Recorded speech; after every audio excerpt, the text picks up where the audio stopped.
मित्रांनो, ठिपक्यांची रांगोळी या मालिकेच्या आजच्या भागामध्ये शशांक त्याच्या रूममध्ये येतो. तेथे अपूर्वा नसते. तेव्हा तो इकडे तिकडे तिला शोधू लागतो. तिची पर्स शोधत असतो, परंतु त्याला सापडत नाही. तेव्हा तो विचार करतो, आता अपूर्वाला कॉल करायला पाहिजे आणि विचारायला पाहिजे ह्या वेळेला ती नक्की गेली कुठे. तर दुसरीकडे डॉक्टर कौशिक अंजलीला खूप बोलत असतात आणि खूप काही सुनावत असतात. ते बोलत असतात की माझ्या बहिणीला अजिबात काही बोलण्याचा हक्क नाही, कारण तिने माझ्या अप्पूसाठी खूप काही केलं आहे.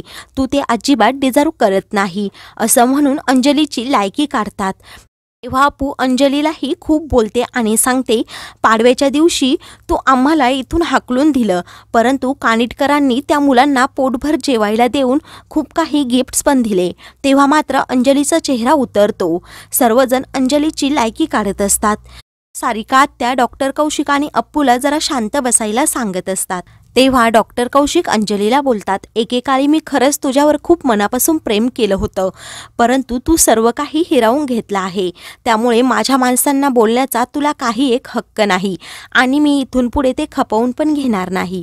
तेव्हा सारिका आत्याही अंजलीला खूप समजावून सांगतात आणि नात्यांचं काय महत्त्व असतं ते पण सांगतात, परंतु अंजली तोंड वाकडं करत असते. तेवढ्यातच अप्पूच्या मोबाईलवर शशांकचा कॉल येत असतो. अप्पू खूप घाबरते आणि कॉल रिसीव करत नाही, ती कट करते. तेव्हा सारिका आत्या अप्पूला सांगत असतात की सर्वजण तुझी काळजी करत असतील, तू अगोदर कॉल रिसीव कर, परंतु अप्पू नकार देते आणि सारिका आत्याला सांगत असते की मी आज घरातील सर्वांसाठी पन्ह बनवलं होतं आणि खडूसच्या ग्लासमध्ये मुद्दाम जास्त मध मी टाकलं, त्यामुळे तो माझ्यावर चिडला असेल. त्याला जेवढं वेळ सापडायचा असेल मला सापडू देत. सारिका आत्या आणि डॉक्टर कौशिक तिच्यावर हसू लागतात. तर अंजली बोलते, तू काय कानिटकरांची गुलाम आहे का? त्यांना सर्व सांगायचं आणि मग बाहेर पडायचं. तर डॉक्टर कौशिक अंजलीला पुन्हा झापतात. इकडे शशांक अप्पूला शोधत शोधत हॉलमध्ये येतो आणि कुठे गेली असेल याचाच विचार करत असतो. तेवढ्यातच कुकी गँग तेथे येते. तर शशांक सर्वांवर ओरडतो आणि अप्पू एवढा वेळ तुमच्याबरोबर होती, आता कुठे गेली असं सर्वांना विचारत असतो. तेव्हा सर्वांना समजतं की अप्पू घरात नाही. सर्वजण तर्कवितर्क लावत असतात की अप्पू कुठे गेली असेल. तेव्हा निखिल बोलतो की अप्पूची मदत घेण्यासाठी आपण मघाशी नकार दिला. अप्पू तिला परक समजत होती म्हणून ती बाहेर गेली असेल. सर्वजण खूपच काळजीत पडतात. बाबी आत्या शशांकला सांगतात की तू अगोदर डॉक्टर कौशिकांना फोन करून विचार अप्पू तिकडे गेली की काय. त्यावर अपर्णा सांगते अप्पू तिकडे गेलीच नसेल, कारण ज्यावेळी अप्पूला तिच्या माहेरी जायचं असतं त्यावेळी कौशिकदादा स्वतःहून तिच्यासाठी गाडी पाठवतात, त्यामुळे तिकडे जाण्याचा प्रश्नच उरत नाही. तेव्हा अमेय सांगतो की अप्पू कदाचित तिच्या मित्रमैत्रिणींना भेटायला गेली असेल. तेव्हा माई पण शशांकला समजावून सांगतात. तर मानसीही मध्येच सांगते की जेव्हापासून अप्पूचं लग्न झालं तेव्हापासून ती तिच्या फ्रेंड्सला फार कमी वेळा भेटते, त्यामुळे ती तिकडे गेली असेल. तेव्हा अमेय बोलतो, लग्नाआधी तिची लाईफस्टाईल खूप वेगळी होती हे आपल्याला माहीतच आहे.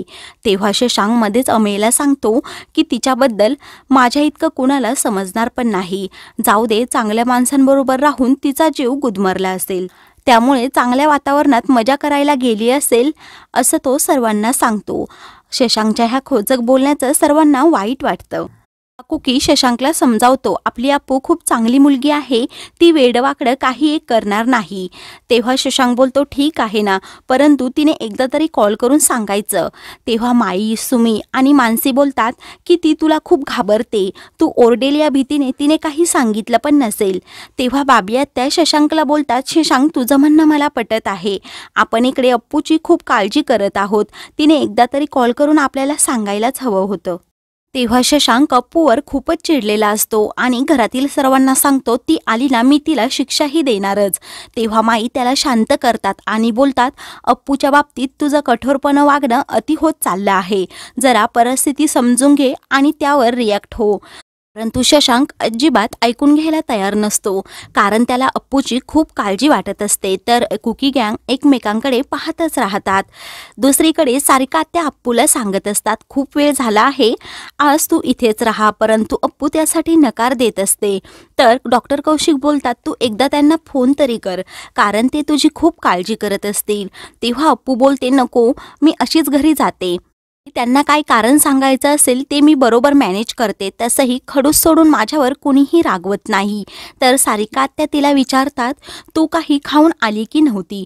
तेव्हा अप्पू सांगते नाही. तर तुझ्यासाठी काय बनवू असं सारिका आत्या विचारत असते. तेव्हा अप्पू नकार देत असते. तर अंजली तोऱ्यातच बोलते, इथे तिची आई बसलेली असताना तू तिला का विचारतेस? तर अप्पू तिला उलट उत्तर देते, आई म्हणून मिरवणं एवढं सोपं नसतं, जबाबदाऱ्याही पार पाडाव्या लागतात.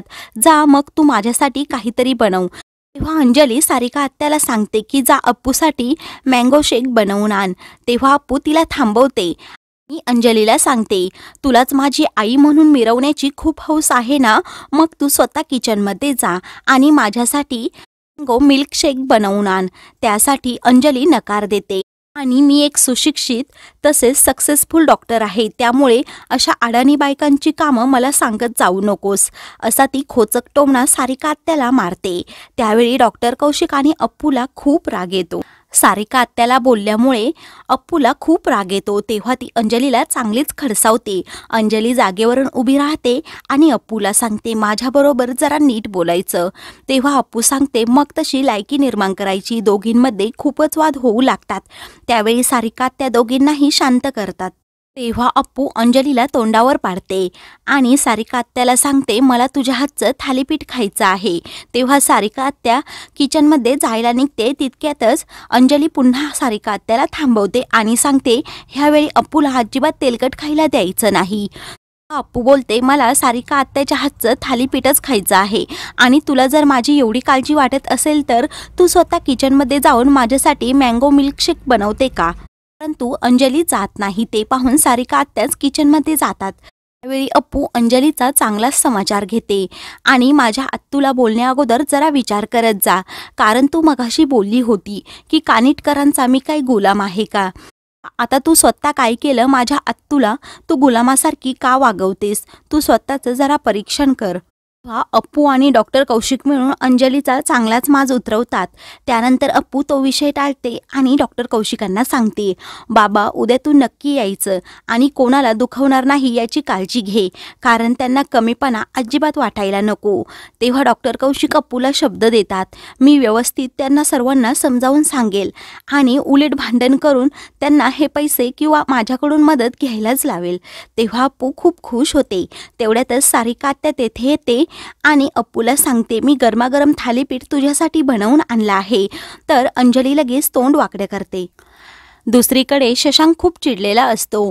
कुकी त्याला समजावतो की अप्पूच्या एखाद्या मित्राला किंवा मैत्रिणीला फोन कर.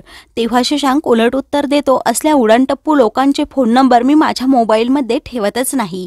तेव्हा माई अजूनच शशांकवर चिडतात. तर भाभी आत्या शशांकची बाजू घेऊन बोलत असतात की अप्पूने एकदा तरी आपल्याला कॉल करून सांगायला हवं होतं. अप्पूच्या काळजीने शशांकचा जीव विरडापिसा झालेला असतो. कुकीला ते समजतं. कुकी बोलतो, आपण एकदा डॉक्टर कौशिकांना फोन करून विचारूयात. तेव्हा शशांक एका जागेवर बसून अप्पूची वाट पाहत असतो. तितक्यातच मोठे दादा तेथे येतात. मोठे दादांना पाहून सर्वजण खूपच खुश होतात. तेव्हा सुमी पुढे जाऊन लगेच मोठ्या दादांची बॅग घेते. त्यानंतर मोठे दादा विचारतात, तुम्हा सर्वांचे चेहरे एवढे का पडले आहेत? कोणी काहीच बोलत नाही. तेव्हा मोठे दादा विठू दादा आणि सुवर्णाविषयी विचारतात. तेव्हा माई सांगते की ते दोघेजण आतमध्ये आहेत. त्यानंतर मोठे दादा अप्पूविषयी विचारतात आणि माझी घरची लक्ष्मी कुठे गेली असं सर्वांना विचारत असतात. तेव्हा मात्र कोणी काही सांगत नाही. मित्रांनो, पुढील भागामध्ये कुकी डॉक्टर कौशिकांना कॉल करून अप्पू तुमच्याजवळ आली का असं विचारतो. तेव्हा डॉक्टर कौशिक गंमत करत नाही असं बोलतात. तेव्हा कुकी सांगतो, मोठे दादा घरी आले आहेत. हे ऐकून मात्र अप्पूला खूप मोठा धक्का बसतो. अप्पू खूप घाबरते.